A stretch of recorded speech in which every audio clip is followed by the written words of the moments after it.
Hi, this is Ron Reese, a.k.a. The Yeti, and you're listening to InYourHeadOnline.com. All right, we are back, and we're joined by the returning R.D. Reynolds of Wrestlecrap.com. Welcome back to In Your Head. Thanks so much. It's good to be back. Hey, cool. I'm glad to have you back. Let everybody know right off the bat here, you got the new book, Wrestlecrap, the Book of Lists, which I'm sure everyone got for Christmas. And if you didn't, you can still get it today. You can get it everywhere. And I was going to say, if you got it for Christmas, you still need to buy about 6 or 7 more copies. Yeah, you really can't have enough. Because you got to, you know, like if you're collecting the action figures, you got to have one that's like you keep sealed and put on your wall, like myself. You got the Dusty Rhodes polka dot figure, but then you gotta have another one to open and play with. So just like this book, you got to keep one in pristine condition. Yeah, and not have break one its to, spine. actually read. Right. So what kind of feedback have you gotten so far for the book? It's been actually really positive. I think people really got the fact that this book is very different than either the first book or The Death of WCW, wherein both of those books were kind of told stories, and with this book, it was just kind of almost like a shotgun blast of wrestling comedy, where we just talk about anything. In the book, we actually called it a wrestling encyclopedia for those with ADD, and I think that's a pretty apt description. Right. Yeah, I thought it like kind of captured the original Wrestlecrap website kind of more than the other books did, and I enjoyed the other books, but you know, because this one's on a narrative, you could pretty much just open it up anywhere in the book and read some stuff, kind of like the website where you could go around, not necessarily read it in any order. That was really the goal, was to try and capture the feel of the website to where it was something where you didn't have to sit and spend an inordinate amount of time.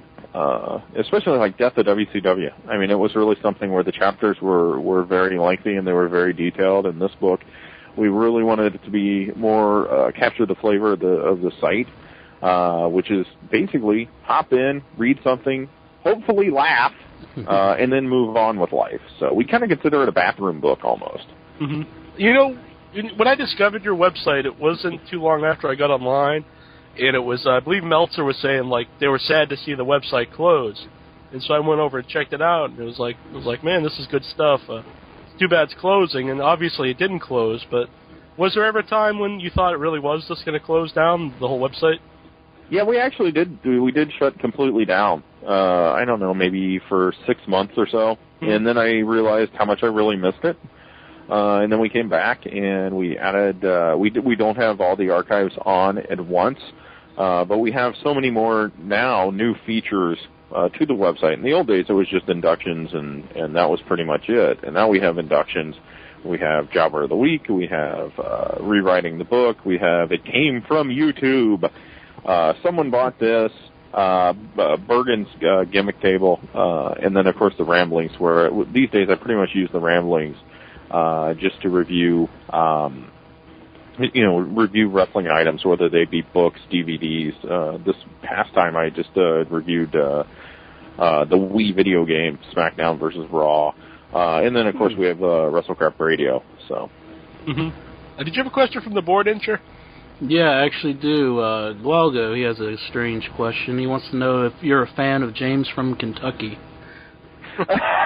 I loved it. That is such an inside joke that I don't know how many people are going to get that. But James from Kentucky was a caller to Dave Meltzer's Wrestling Observer Live back in the day when it was on the old IATA, which I think ended in like 2001.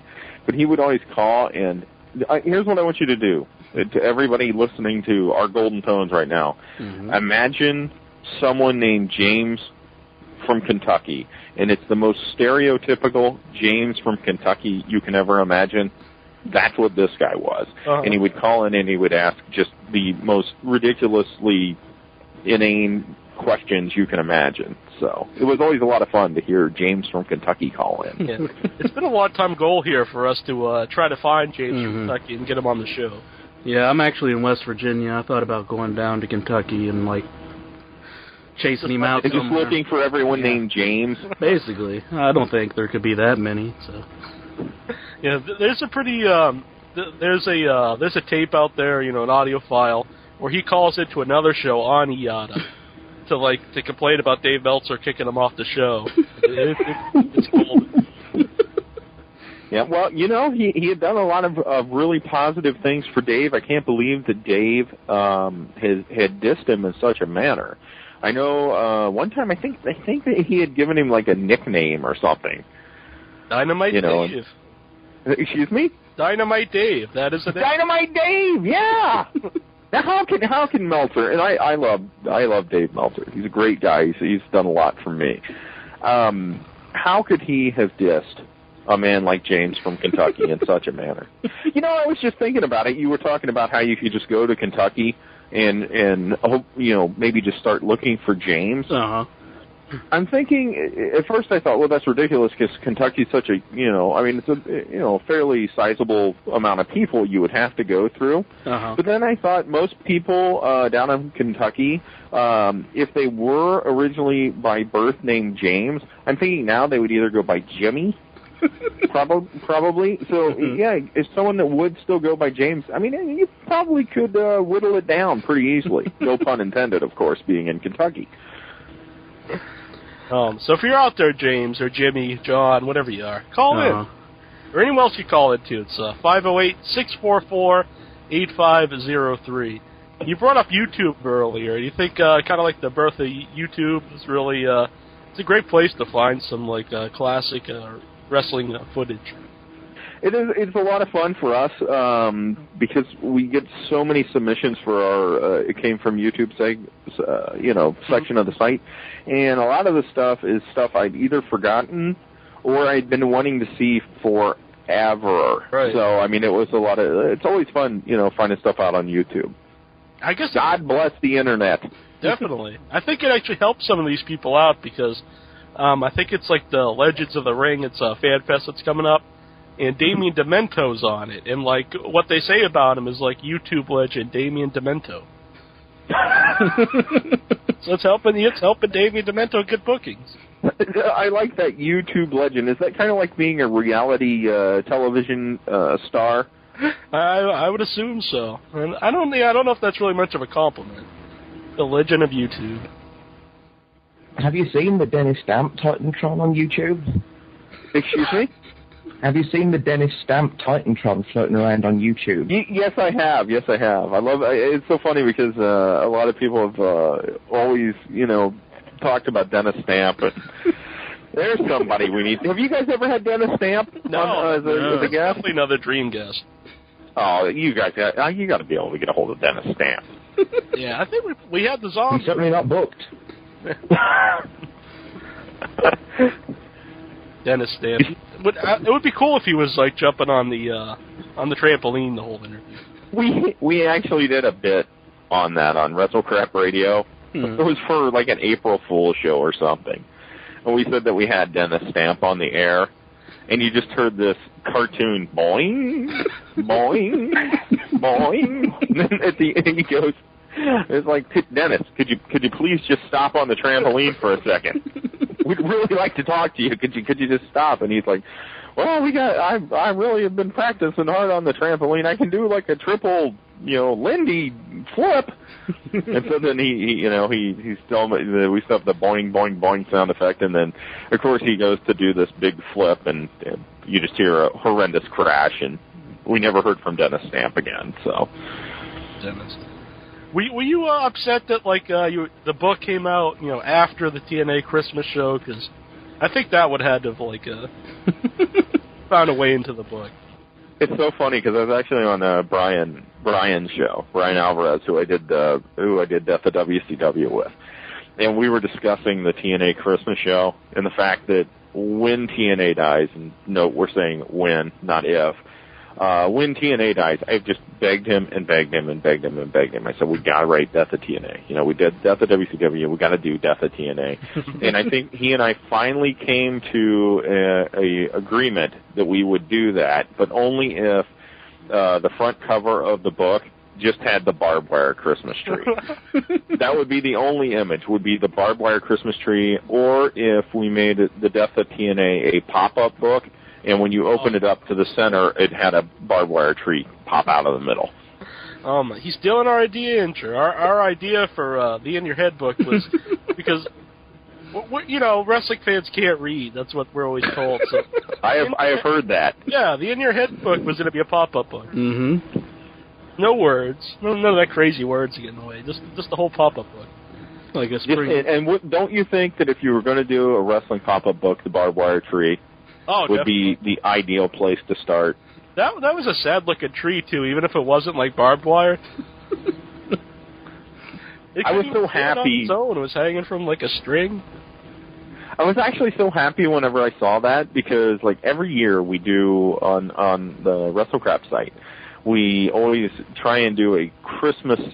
I mean, we always do Christmas inductions, right? But we always want it to be something wrestling related, and we've covered all the big ones now: Christmas Creature and Santa Claus and Santa with Muscles. Anything that was kind of wrestling and Christmas related, we've kind of covered. But now with the crack writing crew that we have in TNA. I am always hopeful that every year they will put on something like the TNA Christmas show from this past year, and then every year I will have something to write about. Yeah. Well, I think you've got years of material just off that one show. Oh, yes. And it's funny because I kind of debate it. Should I do the whole show? Should I just do the barbed wire Christmas tree match? Yeah, there's so much stuff there. I just pictured did your head just explode when you were watching that show? Because it was my heart. You know what? My heart grew 3 sizes that day. And I had the strength of 10 RDs plus 2. Yeah. I recommended everyone, if you haven't seen that, you have to see that show. It's just it was fantastic. Yeah. People always say WWE sent Russo to secretly put TNA out of business, WCW. I've heard a rumor that maybe that you were secretly writing TNA, booking TNA, so you got more material. Oh man, I think even if I tried to write my absolute worst, I don't know that I could do it. Right. I don't know that I could come up with something like the barbed wire Christmas tree. Mm-hmm. I think that's what makes it so good, because if they were trying to be bad, it would come off even worse. But if you're trying to be good, the same thing goes with a movie. If a movie tries to be bad and it's bad, you can tell. But if they're really trying to be good and it's that bad, it's fantastic. It's a comedy gold mine. That's what I consider TNA these days. But it's not meant to be a comedy gold mine. Mm-hmm. Oh, yeah. Whenever it is meant to be a comedy gold mine, it's awful. When they try and write comedy, it's not funny, and when they don't try and write comedy, it's funny. I don't know how that works. They have a reverse Midas touch. Well, you're not a fan of the "do you want to service the guests" joke appearing about 25 times during the show? That's the other thing, is they beat you over the head with the comedy. Well, I love that. You're hoping by the 50th time you get it. Yeah, exactly. So it's always very. The one thing I will say that I think is very, very funny on that show is Black Machismo. But Jay Lethal probably does all his own. He probably doesn't have any of that written, and he probably just comes up with it himself. Mm-hmm. Yeah, I'm surprised that's lasted so long. I thought for sure after a couple of weeks it would get old and they'd forget about it, but no, people are still into it, I think. Well, then that means they'll kill it off immediately. So once they hear this. We've got a caller here. We got Jason on the line. Hey. You got a question? Hey. Yeah, I do. I really want to say I'm a huge Wrestlecrap fan. Probably been following the site since 2001. Awesome, thank you. I have a question, and it's mainly based on the fact that I'm a huge fan of this terrible, terrible league, but have you ever thought of, or will you ever do, an entry at Herb Abrams' UWF? On what? I'm sorry? Herb Abrams' UWF. UWF. Boy, oh boy. And now it's on ESPN Classic or something, right? Yeah, I tried to stay up and someone watch just it, said that in our chat room. Tazo the Greek just brought up that UWF is considered classic pro wrestling. That it's on, I guess it's on ESPN Classics. It is really something. I would never induct the whole thing, but we have actually already done the Jobber of the Week was Davey the Observer Meltzer. I remember that. Which was awesome. There's a lot of stuff from UWF though. I don't know that I've ever inducted, with the exception of something stupid like Carmen Electra's Naked Women's Wrestling. I don't know that I've ever inducted an entire company. So even sometimes whenever they deserved it. So, but there's definitely a lot of UWF stuff, and I'm sure one of the nice things is whenever it is showing up on something like ESPN Classic. Obviously, I can see the footage a lot more, a lot easier. So I'm sure that like something like Wet and Wild, they were in UWF, right? Yeah, they were. Yeah, I'm sure they'll wind up on the site sometime because they actually made it into the Book of Lists under the filthiest named wrestlers. It's Wet and Wild. So yeah, I'm sure that we'll do we'll try and get some more UWF stuff. Sandy Beach and was Sandy Beach in that tag team? I think it was Sandy Beach. It was Sandy Beach and Wild Thing Steve Ray. Man, not to be confused with Wild Thing Stevie Ray. Yes, exactly. Do you anyone ever get like angry if you make fun of like the promotions that are like really like looked up to on like the internet, like ECW? Like people are fine if you make fun of TNA or like the dying days of WCW, but like if you make fun of ECW, does anyone ever get mad? Oh, with every company, people always say I'm biased. I don't know how that works because I'm I will get emails claiming how I have such in fact, the Gooker is like a perfect example because we have the Gooker Awards right now and the voting's up, and there's I have like 5 things up for TNA, which is kind of shocking, and 5 things up for WWE. Right. And somehow I'm biased towards both promotions. I don't know how that works. Yeah, I thought it should be reversed. I thought people would be mad if you like put up something with Ring of Honor, or I thought they'd really get behind like making fun of the bigger promotions. We actually did do a Ring of Honor one once. We had Eric the Towel Boy. He was in an induction written by Derek Bergen. And I get people that are always upset because I'm always biased against something. It's like when we wrote Death of WCW, we were completely biased against WCW, and we were pro WWE. Although at the end of that book, we were just talking about how dumb everybody in WWE was. So if I'm biased against anything, it's just stupidity. Yeah, a lot of people, they ask which is better or which is worse, the dying days of WCW or like TNA right now. What do you think about that? Boy, oh boy! There is. I think that for pure comedic value, WCW was actually much funnier because you could tell that nobody in that company cared at all. Nobody cared, and everybody was just out there collecting a paycheck. Where in TNA, people are trying, and that kind of makes it a little bit sad. Is that people are really trying to make this stuff work, and they have no prayer of doing so. Did you have anything else there, Jason? I have one more. Yeah. How did you burn your eyes out watching the One Night in Chyna video? Oh, I didn't. I've never watched that. I made a bet with my Wrestlecrap Radio co-host Blade Braxton, and he actually had to watch that because he's an idiot. And we have a football bet every year, and it's whoever goes further in the playoffs.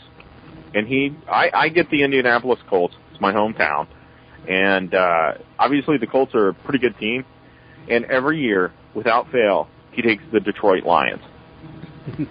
Yeah, I can't help him. If he's that dumb and he's going to take these stupid bets every year I just try and find something else that's more absurd for him to do whenever he loses these bets. And if he thought it was bad watching One Night in Chyna, the Chyna Sean Waltman X-Pac porno, this year we're setting it up so he will have to wrestle Nicole Bass. So I'm guessing that he will be pleading with me to watch One Night in Chyna 2. 2 nights in China, perhaps. You ever think of doing, like, maybe some voiceovers, like, kind of like Mystery Science Theater? Kind of like maybe you and Blade could do like, commentary over One Night in China? No, then I'd have to watch it. And not only would I not want to watch it, I don't even want to hear it. So. Not even. Have you seen stills from it? Excuse me? Have you seen still pictures from it? Yes, I have, and I have nightmares to this day. Dude, that's That is one weird clit. I will say that.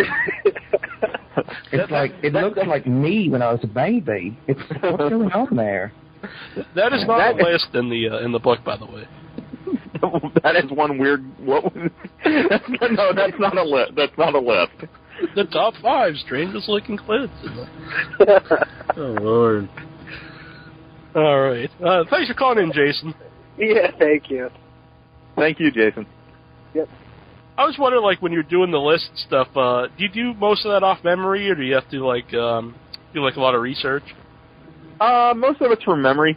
But I mean, there was a lot of stuff we researched too, because there were some things that we were sitting there going, But I mean, you know, when you're writing a list called the definitive pieces of proof that WCW may have been run by Nazis, I mean, how would you research that?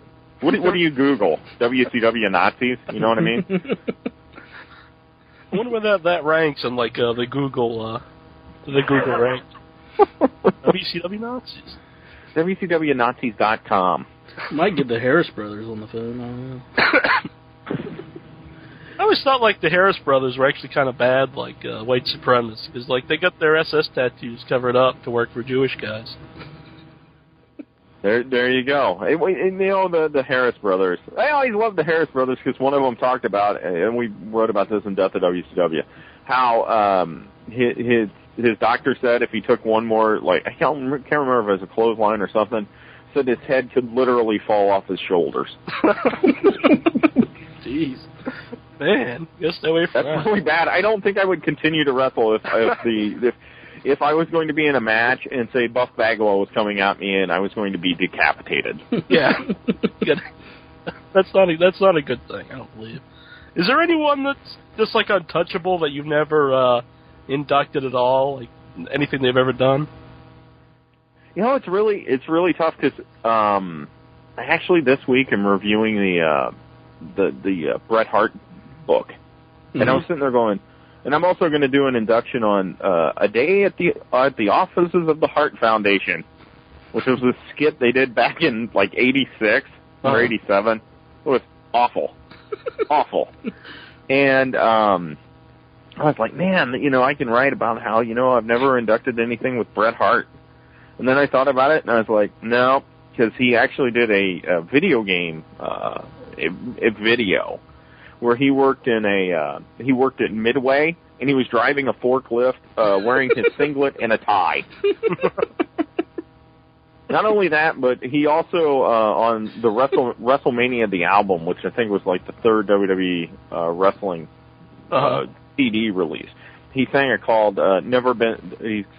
called "Never Been a Right Time to Say Goodbye." And it was so awful. And in his book, he talked about how awful it was, but it still made number 4 in the UK. Right. So. And I guess his portrayal as Aladdin, but that wasn't really wrestling related. Right. Now, Barbie, right? Mm-hmm. Mm-hmm. Where are you from? I'm from Birmingham in England, yeah.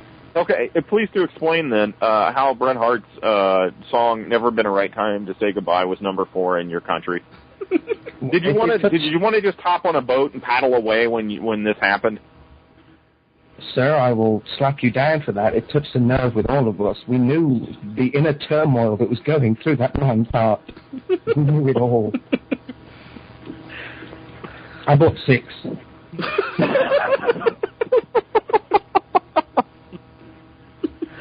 My goodness. I've noticed there's a lot of nudity in the book, like bare-ass nudity, but most of them are dudes. Yeah, well, we had the sites wrestling fans never need to see again, and I don't know how many shots of either Vince McMahon's anal cavity or a Ric Flair's fart chamber that made it into the book. So.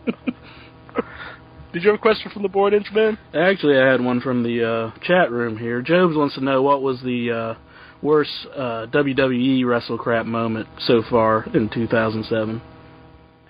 Oh boy, see, I really don't want to say what I think is the worst because we have the Google voting going on right now. So I have to kind of keep my mouth shut because I don't want to influence anybody on on their votes. Do you think Suffice to say that it's one of them that's listed in the Google voting and probably rather high. Do you think there's any recent guys that will ever make it onto the top 25? If you ever do a new top 25, in a few years, any current guys that will make it on there, the worst gimmicks of all time? I was watching Raw this week, and I don't know, and I need someone to explain. I was there live. Oh, good. Please explain Charlie Haas to me. Oh, the mask. Yeah, when he did that, I thought maybe it was a new, kind of the mask confusion with the Killer Bees, and it was a different guy. Which would have been cool. You know what would have been great? If they would have done the Killer Bees gimmick when he was teaming with Shelton. That's exactly what I was just going to say. That would have been perfect, because they did do that once in a 6-man with Coco Beware on the with the Killer Bees, where all three would put on the mask and they would actually interchange. And that is fantastic. Please tell me Coco never actually wore the trunks with the that were yellow and black striped. No, I don't think so. I think he was wearing his ring. I'm not sure, but maybe that's on YouTube. Anyone out there find that on YouTube? But I remember watching it for sure. But yeah, that would have been good stuff. Him and Shelton. I really don't know. And then I thought maybe they were trying to copy what's the gimmick they had in Night Classic. That Classic. Maybe they're trying to do that. I don't know what the purpose of that was.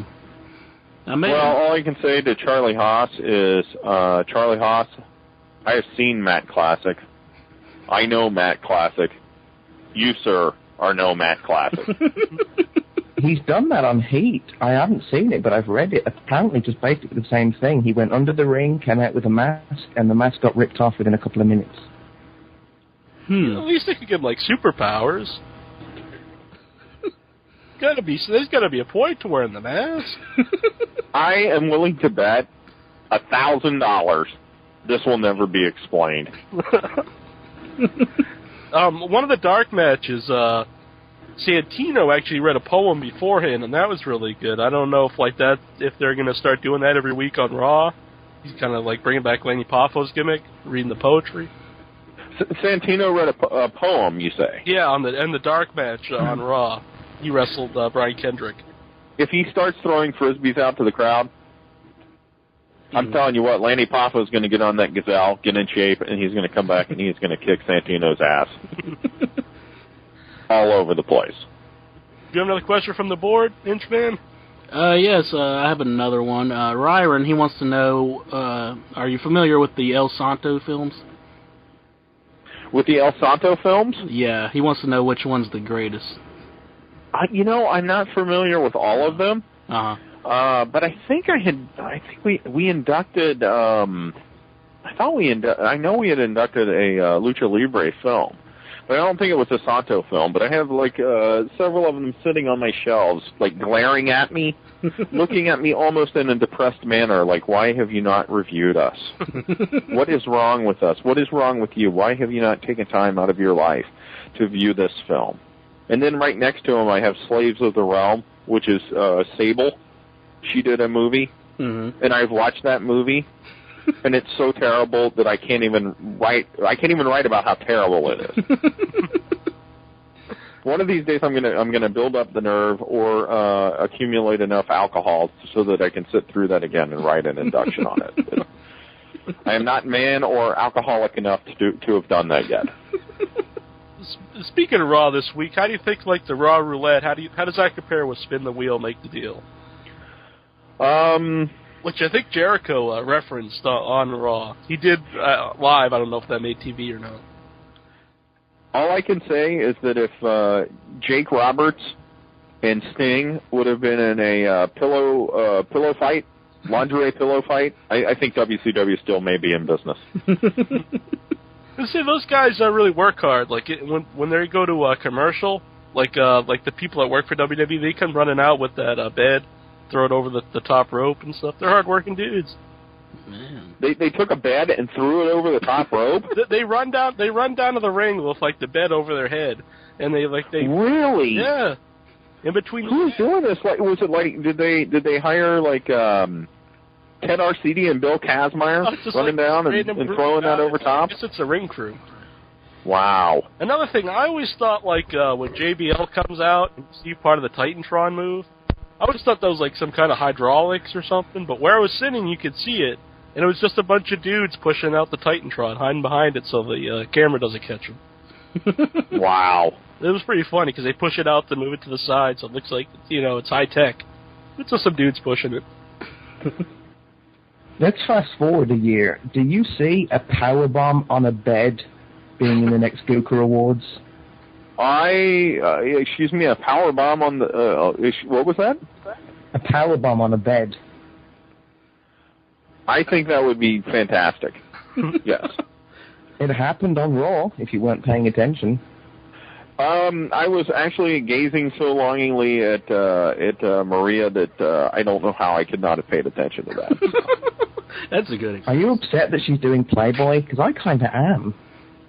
It's maybe one of those things, like, some women you fantasize about, and then whenever they strip it all off, you're kind of disappointed. Mm-hmm. And I hope that's not the case here. I'm not disappointed at all. Just to add that. So is that confirmed? Yeah, I don't know. It's been floating around. I know the PW Insider guys are saying, like...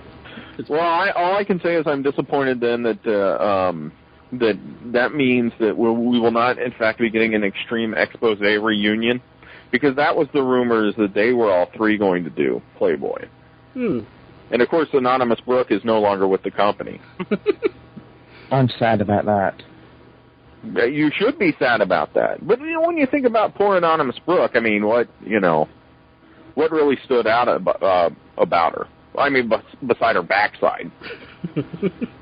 Actually, Barbie was, there's actually a few people on our board, and, like, they thought she was the best one, and I just could never understand that. I loved Extreme Expose.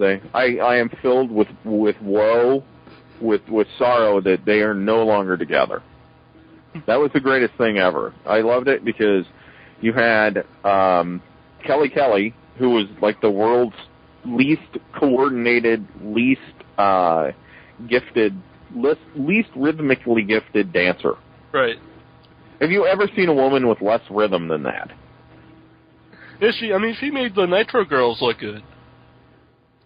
I would love it because she would do like her fourth grade gymnastics in the middle of the dance routine.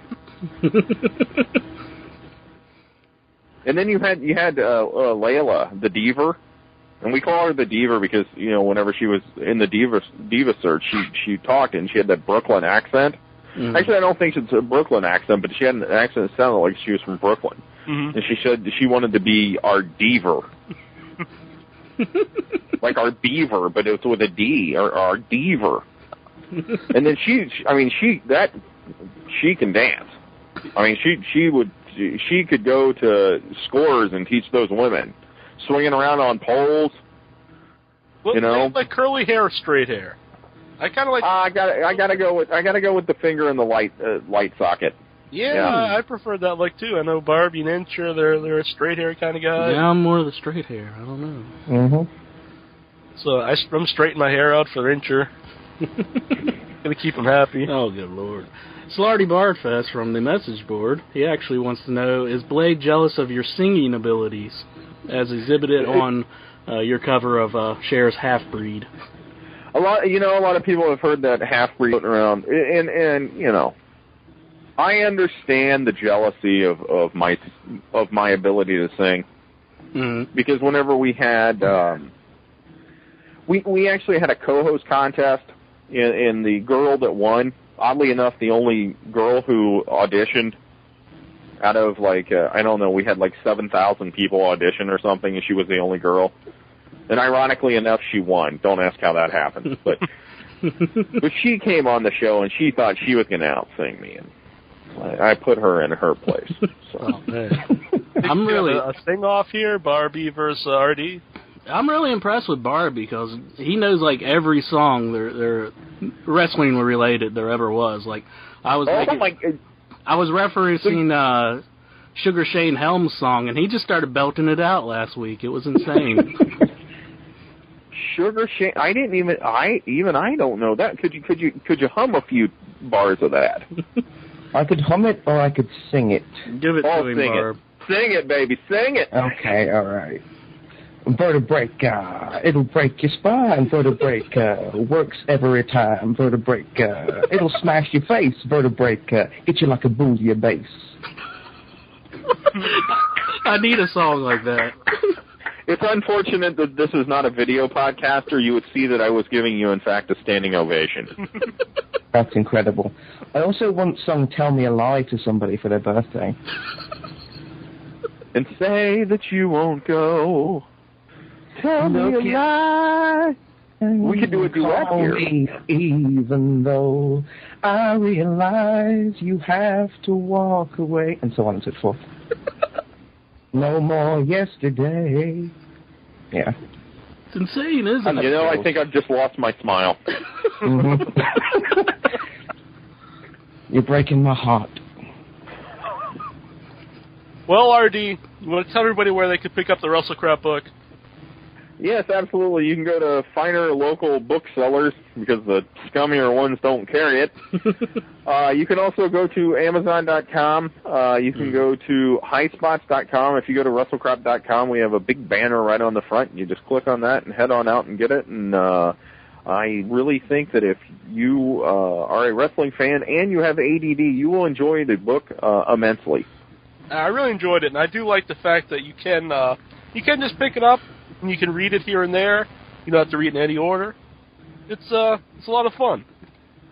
Thank you very much, and I really, really appreciate being on the show. Yeah. Next time I'm going to get my vocal cords more at the ready, and we will have that long-awaited sing-off. All right. We're setting the chat room's calling for it. Yeah, it's a date. Thanks for coming on, and like I said before, it really does capture like the essence of the Wrestlecrap website. Thank you guys so much. Have a good evening. Yes, this is Mantar, ladies and gentlemen, live and in color from Omaha, Nebraska, on the radio show In Your Head Wrestling. Stay tuned every week, every Friday night. The show is live and in color, ladies and gentlemen. All you got to do is turn on your radio dial, and you will find the channel. So if you want to be entertained, you want to hear some superstars, you want to talk to some superstars, you want to hear some great stories, just tune in to In Your Head Wrestling Live.